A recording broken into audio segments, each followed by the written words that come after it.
Merit మైండ్స్‌లో ఈ పాలిటీకి సంబంధించినటు subject పిల్లలకి reach అయ్యే విధంగా మీరు ఏ కాన్సెప్ట్స్ పైన ఎక్కువగా ఫోకస్ చేస్తూ ఉంటారు? ఇక్కడ ఫస్ట్ థింగ్ ఏంటంటే నేను ఈ పాలిటీ ఫ్యాకల్టీగా దాదాపుగా ఒక 20 సంవత్సరాల నుంచి ఈ సబ్జెక్ట్ డీల్ చేస్తున్నానండి.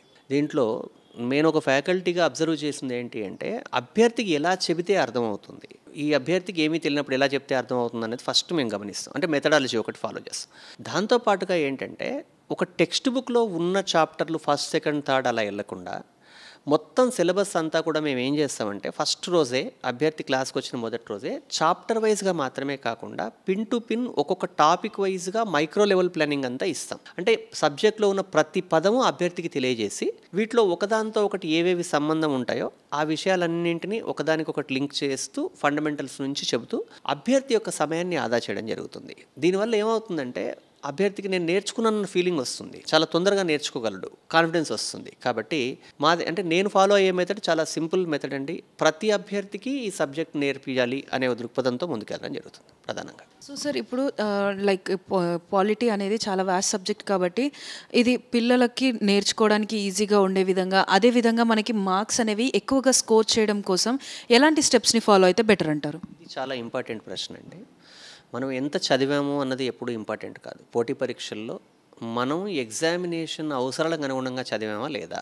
ఇప్పుడు ఉదాహరణకి ఒక అభ్యర్థి ఒక 20 గంటల సమయం వెచ్చించి పాలిటీ పుస్తకం కొనుక్కొని పాలిటీలో ఫస్ట్ చాప్టర్లో ఉన్నటువంటి భారత రాజ్యాంగ పూర్వ చరిత్ర అనే అంశం మొత్తం చదివాడు అనుకుందాం.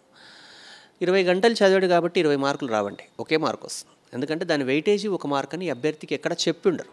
ఇది ఎలా తెలుస్తుంది? 20 సంవత్సరాల పాత ప్రశ్న పత్రాలు చూస్తే తెలుస్తుంది.